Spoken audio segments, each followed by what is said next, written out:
एक बच्चे की चिट्ठी अपने मास्टर जी को। आदरणीय मास्टर जी, मैं भोला हूँ, आपका पुराना छात्र। शायद आपको मेरा नाम भी याद ना हो। कोई बात नहीं, हम जैसों को कोई क्या याद रखेगा। मुझे आज आपसे कुछ कहना है, सो ये चिट्ठी डाक बाबू से लिखवा रहा हूँ। मास्टर जी, मैं 6 साल का था जब मेरे पिताजी ने आपके स्कूल में मेरा दाखिला कराया था। उनका कहना था कि सरकारी स्कूल में जाऊंगा तो पढ़ना लिखना सीख जाऊंगा और बड़ा होकर मुझे उनकी तरह मजदूरी नहीं करनी पड़ेगी।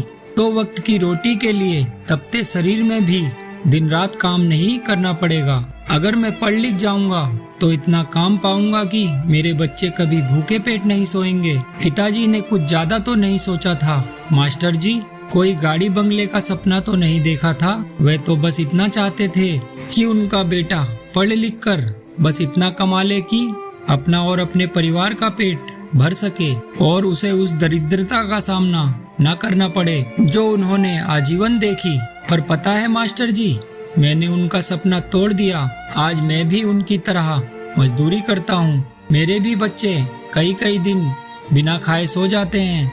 मैं भी गरीब हूँ, अपने पिता से भी ज्यादा। शायद आप सोच रहे हो कि मैं ये सब आपको क्यों बता रहा हूँ, क्योंकि आज मैं जो कुछ भी हूँ उसके लिए आप जिम्मेदार हैं। मैं स्कूल आता था, वहाँ आना मुझे अच्छा लगता था।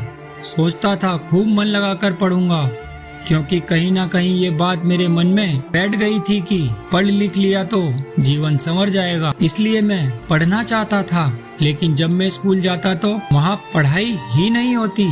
आप और अन्य अध्यापक कई कई दिनों तो आते ही नहीं। आते भी तो बस अपनी हाजिरी लगाकर गायब हो जाते या यूं ही बैठकर समय बिताते। कभी कभी हम हिम्मत करके पूछ ही लेते कि क्या हुआ मास्टर जी, आप इतने दिनों से क्यों नहीं आए?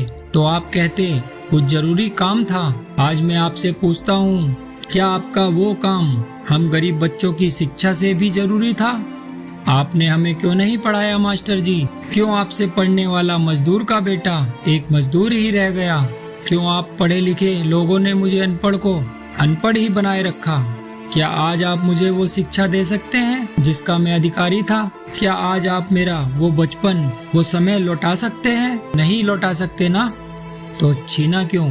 कहीं सुना था कि गुरु का स्थान माता पिता से भी ऊंचा होता है, क्योंकि माता पिता तो बस जन्म देते हैं, पर गुरु तो जीवन जीना सिखाता है। आपसे हाथ जोड़कर निवेदन है, बच्चों को जीना सिखाइए। उनके पास आपके अलावा कोई और उम्मीद नहीं है।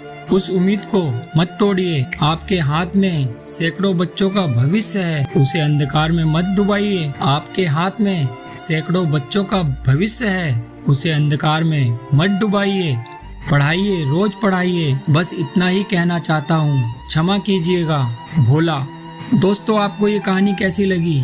अच्छी लगी हो तो दोस्तों प्लीज लाइक करके जाना।